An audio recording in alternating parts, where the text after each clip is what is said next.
बिस्मिल्लाहिर्रहमानिर्रहीम। मैं इंडिया को ये पैगाम देना चाहता हूँ कि पाकिस्तान एक पुरअमन कौम है। इंडिया ने ये वतीरा बना रखा है कि हर चंद साल बाद वो पाकिस्तान पे इल्ज़ाम तराशियाँ कर रहा है, हालांकि दुनिया को पता है कि पाकिस्तान पुरअमन कौम है।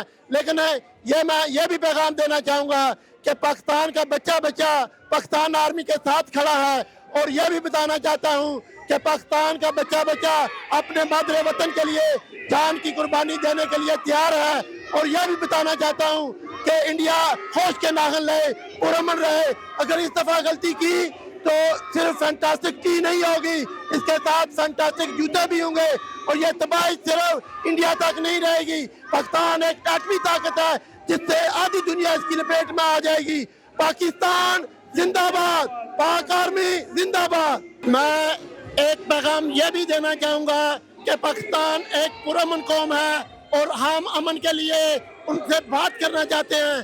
दुनिया पूरी ये चाहती है कि ये अमन होना चाहिए, क्योंकि जंग एक तबाही का रास्ता है और ये एटमी जंग होगी, ये आम जंग नहीं होगी जिसे आधी दुनिया इसके लपेट में आएगी। और इसका बेहतरीन हल यही है कि टेबल पे बैठ के बात की जाए और इसको टेबल पे ही ख़त्म किया जाए। जंग किसी मसले का हल नहीं है।